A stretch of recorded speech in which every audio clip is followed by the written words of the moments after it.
Welcome ladies and gentlemen. Mambo yanazidi kuchemka Tanzania.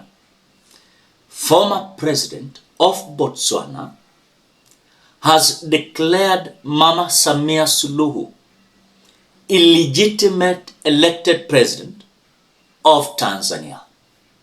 I, for one, do not recognize the person who was inaugurated as the president of Tanzania. She is an illegitimate president. The Africa we dream of, peaceful, prosperous, and respected, will only emerge when our governance is guided by our values and not by our interests. Turning to recent examples, it is totally unacceptable. It is totally unacceptable when an African leader, in order to stay in power, will resort to killing his or her own people. In order to stay in power, will rig an election, as if they are God's gift to their country. When you have a country with millions of people, for any leader to think they are the only ones who can be president is pathetic. And therefore, and my apology to those who may come from Tanzania, but I'm mentioning this because they are your neighbor, that the recent election and what transpired, the killings around that election, I, for one, do not recognize the person who was inaugurated as the president of Tanzania. She is an illegitimate president.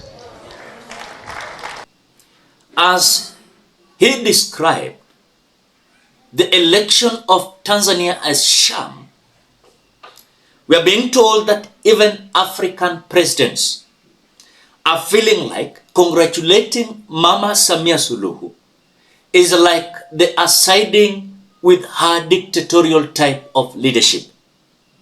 And that is why you can see just few presidents across Africa are the one who have, of course, congratulated Mama Samia Suluhu as the president-elect. Now, when the former president of Botswana is alleging that Mama Samia Suluhu is just having an idea of staying in power, but she doesn't care about the people of Tanzania, you can tell how now the world is feeling like whatever Mama Samia Suluhu is doing in Tanzania is extremely unacceptable, in a way that she has went against the humanity, of course, as per the UN Charter, and when look at what the Tanzania signed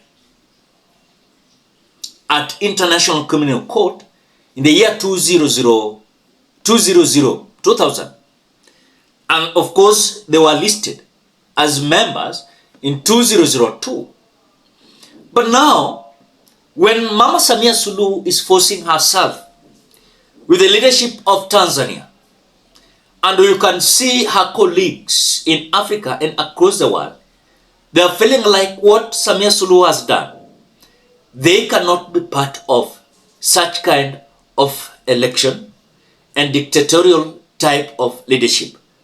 And that is why majority of her colleagues in Africa and across the world, they are distancing themselves totally from Mama Samia Suluhu.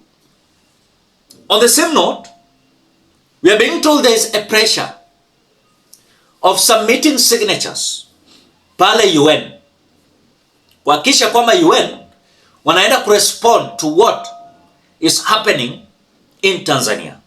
We are being told the UN wanataka 250,000 signatures, because last night I saw it when they started There were around 150 or what? Signatures.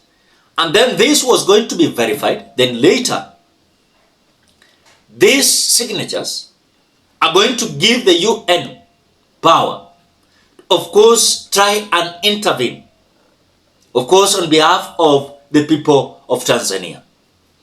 But now, when you look at these bodies are trembled by the call of the people of Tanzania and across Africa, that what Mama Samia Suluhu is doing in Tanzania is extremely opposite to humanity. And this must not be accepted. And that is why you can see that those who have, of course, volunteered to assist the Tanzanians to submit their signatures, of course, to the UN. And of course, also have evidence to present before the International Criminal Court so that Mama Samia Suluhu can be interrogated. But how is this going to be possible when on the same note, Mama Samia Suluhu is using the military instruments to, of course, keep her in power? And that's why even I asked you here, niliwauliza, wakati mtu anajigamba kwamba alishinda na kura milioni 31, when he is going to be sworn in, it is private. The public has been blocked not to be part of Mama Samia Suluhu swearing in ceremony. It is so heinous. It is opposite to what we thought. That these 31 million voters, they want to surprise Mama Samia Suluhu for them to attend the inauguration ceremony, whereby you see the African presidents, majority of them, almost 3/4, boycotted that ceremony. And we're being told that even her counterparts in East African community, they ignored not to even congratulate her. So the pressure is too high, as Mama Samia has no option. Number one, to consider the reforms and of course resign and declare a new election, of course, so that the opposition can take part of that election. In fact, when you look at even some critics are coming out to say that even Samia Suluhu, if he could have accepted the opposition to be part of the election, he could have won still. But Samia Suluhu is a leader who is fearing nothing. She is fearing herself, not even the opposition. Because at the moment, you have blocked the opposition. Those who are escorting you in this race, they are your own people whom you have hired. Because even during the swearing ceremony, you could see those 16 presidential candidates in our inauguration ceremony, private inauguration ceremony. And she ensured she killed the majority of Tanzanians, 3,000 and above.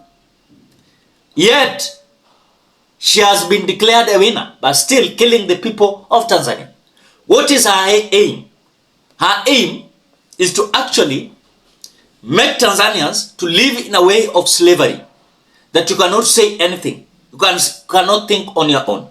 And that is where we are. Ladies and gentlemen, for more updates, subscribe, like, comment, and share this video. Till we meet in another video.